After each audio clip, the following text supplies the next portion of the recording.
Hey guys, welcome back for another video. For this one, I sort of semi-retired doing reviews for the channel, but this movie in particular, I had to bring them back because we got to talk about it. So Yeah. my girlfriend Rayna is here with me. We're going to talk a little about Thanksgiving.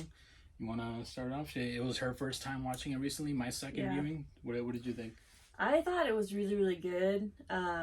The fact that we had to wait, 16 years for this movie? For that original and Grindhouse honestly, Eli Roth really delivered with pretty much waiting this long. I'm not sure why it didn't end up happening sooner, but I'm kind of glad it did happen when it happened because I was telling Christian, like, this is like this generation's equivalent to like when Scream came out, in my opinion, just based on everything that was like baked into the film. So that for me, I don't want to like, because this is gonna be a non-spoiler review, right? Oh, we can do spoilers. Yeah, it's been out for a little bit. Yeah. Okay. Well, I mean, it's been out for like a week now, but yeah, the kills are very, very creative. The twist at the end, Patrick Dempsey was fucking amazing. I love him. I love him in Can't Buy Me Love. It's an '80s flick. But yeah, I was pretty much blown away by a lot of the kills. They incorporated a lot of like practical effects. I feel like there wasn't too much CGI, like, and that's really good because, you know, that's kind of the thing movies do these days. It's a lot of CGI. The plot was awesome. I kind of was like thrown off by who the killer could possibly be. Like, I had to kind of have like, oh, they could be this person, they could be this person. Like, I had to have it like on like a chart or something like that. There was a lot of good red herrings in this. Yeah. Yeah, there was. There were a lot of homages to a lot of classic horror, and you guys will notice that like through the film. It's just kind of obvious. But I mean, I couldn't believe how good this film was. Like, I was expecting it to be good, but like not this good. Not saying it wasn't going to be good, but I was like, holy shit! Like, this is more than I could have asked for from Eli Roth. So he did really, really well. I mean, the budget was $15 million, and it's already surpassing what it's made. And this is only a week in. Yep. It's a week in today because today is Thanksgiving. It came out last Thursday. Well, it came out last Friday, but Thursday's a preview night. Within, I think, preview night, it made like 3.8 million, something like that. Yeah. So like the first night and like the opening weekend, it's already almost surpassed what it's made. So I'm hoping that in the next couple weeks it makes more so he can keep his franchise going, because he ended up keeping it open-ended to continue it. So which I loved. That's amazing because we don't really have a lot of like slashers now. It's just, that's kind of a dying thing. I mean, we have Art the Clown, which is awesome. I love Terrifier. But now we have John Carver, so yeah, that's fucking cool. A lot of the merchandise that's been released is amazing. They did like Fright Rags, NECA. There was this one t-shirt I saw, it was like a Suspiria like mashup. So like the merchandising is amazing, and then on Instagram they actually have a John Carver account. So that's really fucking really cool. freaking marketing, by the way. So yeah, that's freaking cool. And for me personally, you know, as we said, the Grindhouse. If you guys don't know, by the way, this was, you know, an original Grindhouse trailer in between Planet Terror and Death Proof. And, you know, some of those movies, you know, did get made as well, like Machete, obviously, and Hobo with the Shotgun. And now this is the next one. Now we just need Rob Zombie's, like, what was it? Werewolf Woman of SS or whatever. Oh, I don't know. Yeah, he had a fake trailer too. Oh, that's cool. Yeah, I mean, I remember I looked at a post the other day, like on my, remember when, like on your Facebook or whatever, or on this day on Facebook, and it's like, it was a trailer for like Thanksgiving, like the Grindhouse one, and I was like, when, Eli, when? And then finally it's like, here we are. That was like a post like from like almost 10 years ago. I'm like, here we are, like this many years later, we finally got it. And so it's just really, really awesome. And at the end of the credits too, he does thank Quentin Tarantino and Robert Rodriguez. Yeah, I thought that was pretty cool too. I mean, because yeah. I mean that first trailer for me, I since the first time I saw it in the Grindhouse, you know, the fake trailers, little montage they had. I love it because it's one of those retro like 70s/80s, you know, trailers where like anytime something happens, they always, you got that old school narrator, like Thanksgiving. Someone gets decapitated. Thanksgiving. They don't do that too often now. That kind of like died out, I think, in like the 90s, early 2000s. Yeah. But I love that style of trailer. So that's what kind of like sold me on the fake trailer. I'm like, for years I was waiting, like, when are we gonna get this movie? And we finally did. And I'll be honest with you guys, I was going in with really, really high expectations based off of, that trailer.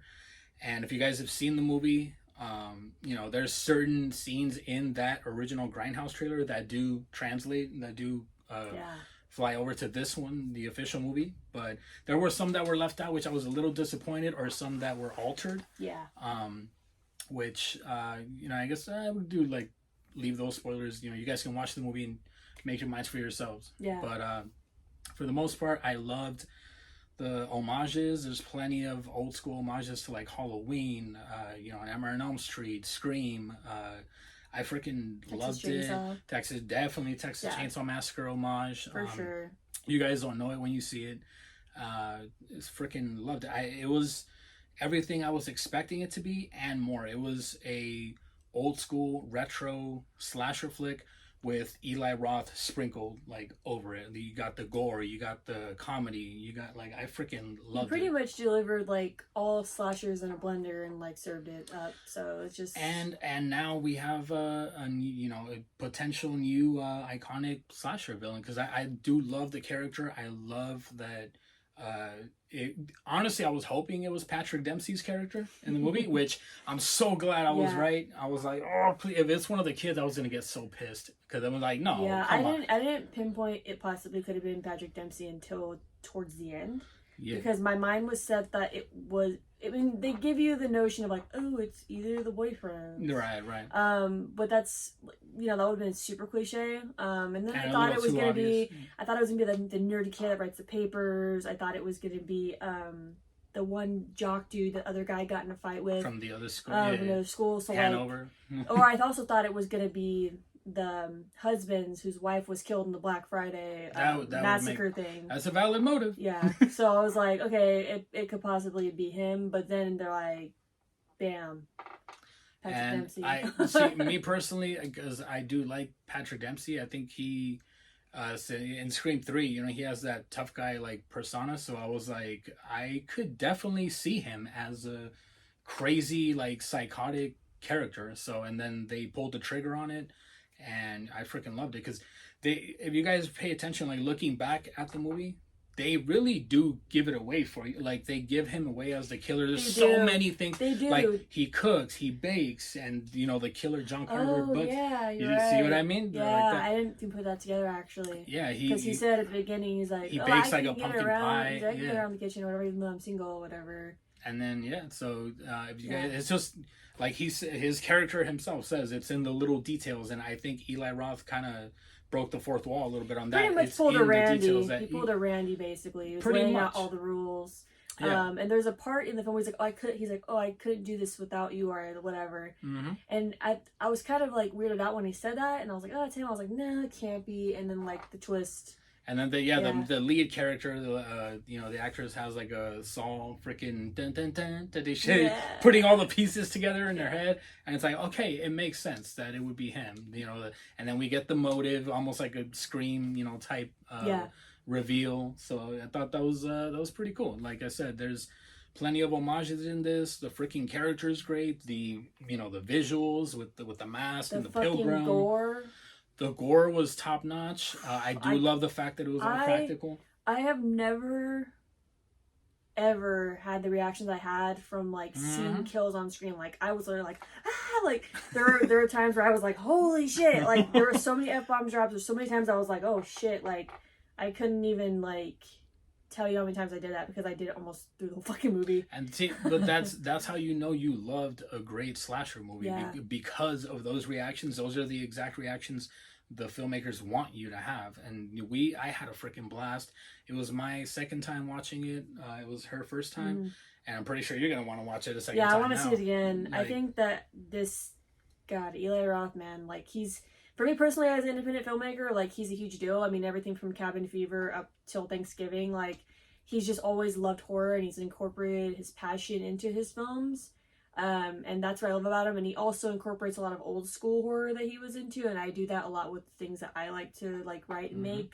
So it's just good to see that he is still doing that after all these years. I mean, I've liked him ever since I seen him in like interviews on Bravo's 100 Scariest Movie Moments, and then he did History of Horror, and like we actually ran into him at Mystic Museum. At Mystic Museum about a year ago. Yep. He was there for the slashers or the 90s slasher exhibit. 90s slasher which exhibit. Is hilarious. And dude just super nice, was like so willing to take pictures. So apparently now he's going to be doing the con scene. So he just got signed to do conventions. So just a heads up, if you guys have been wanting anything signed by Eli Roth, he will be next year at Texas Frightmare and Horror Hound. Yeah, Horror Hound's in March. Some of his first stops, March and May. So definitely go meet him because he's a nice guy. And before this, I don't think he was really doing cons. So now he's signed on with the same company that Bruce Campbell and Sam Raimi are a part of. So it's going to be really, really dope to finally meet him. And we're excited, obviously, because we're definitely getting a poster for this movie signed. We freaking loved it. I'm going to go online. I don't care. I'm getting the NECA Ultimate figure. I'm getting, like, the T-shirt, mask, combo. I don't care. I freaking love this movie. I do hope he was just interviewed, and he basically said he's hoping that this is his Halloween. Like, he wants to spawn an entire franchise based off of Thanksgiving, which I'm there for it. Like, I don't care. I want sequels to this movie. And I think it's possible, too, because his idea is very original. Yeah. Even though it adds in a lot of the cliche slasher stuff, but that's, like, the point, you know? Like, I think literally, like, the only other Thanksgiving slasher is, like, Blood Rage. Blood Rage, and that was, like, way back in the 80s. So. And, like, there's other, like, horror Thanksgiving movies, like Thanksgiving, which I really love. But, I mean, he probably won't like it. But I love Thanksgiving. Turkey's awesome. But, so it's really cool to see finally Thanksgiving getting a slasher that we have much needed. So it's about time, man. We've been waiting for it ever since that trailer, like we just said. 16 fucking years. And I can't believe that, like, it came to fruition, too. I'm like, fuck, dude. Like, he did so well. And, you know, he hadn't really done a horror film in a while. Like, he did The Green Inferno, and he did what was it, The House with the Clock in Its Walls? But that wasn't a horror film. It was more of like a kid-friendly, family-friendly movie, I think. I don't know. And he also, for those of you who may not know, he also produced a movie called Clown, which I still have to show you. Yeah. It's freaking amazing. That's a fun one. It's an indie horror flick. So not that many people know about it, but if you guys are watching this, give that a chance. Yeah, check out all his films. It's like, you guys are new to the channel and like don't know who Eli Roth is. I mean, he's done Cabin Fever, he's done Hostel 1 and 2. He's been, what else did he do? He did he's Clown. He's done a lot. The Green Inferno. Speaking of Hostel, Knock. I was just telling her, this knocked Hostel off my number one. Like, Thanksgiving is now my favorite Eli Roth film. I love Hostel, but I'm sorry, it's got to go to number 2 now. Yeah, I think for me, number 1 is Cabin Fever, just because that's like so budge, and just what he put into that, because it was something so different for the early 2000s, I think, when that came out. Oh yeah. So for me, it's Cabin Fever, probably Thanksgiving, and it's gonna go Hostel, Green Inferno, and then so on and so forth. So yeah. Yeah, so that's our quick little spoiler, semi-spoiler review for this movie. Hope you guys enjoyed it. If you guys haven't seen it, freaking go support it, like, ASAP.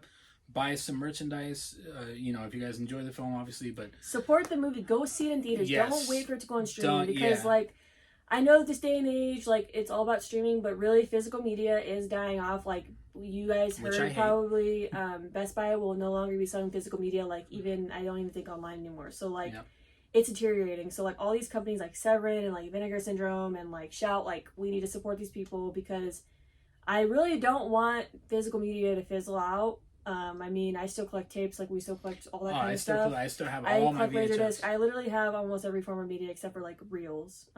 So it's just super important that we keep this going, because I mean, digital is great and everything for travel, but it's like having something like to touch and that's tangible, like it so feels like it's actually yours, because it is. You're not streaming it. The studio, if the studio decides they can't come into your house and take away your DVDs they can't take and away. Blu-rays. It's like with the French Connection. Now they're banning the original version of the French Connection, and some people have the actual copies that have, they're still out there, but it's like they're starting to ban things here and there too, like with the book ban and everything. But yeah, definitely go support it, go see it. I really want Eli Roth to make his money back, but also for the actors and just like to keep the industry going. So yeah, so that's our quick little review for Thanksgiving. If you guys do watch it, comment on this channel. You know, if we inspired you guys to go watch it, and let us know what you thought of it, because we freaking loved it. Yeah. So that's gonna be this video. That's the end of this video. If you guys enjoyed it, like, comment, and subscribe. I'll see you guys for the next one.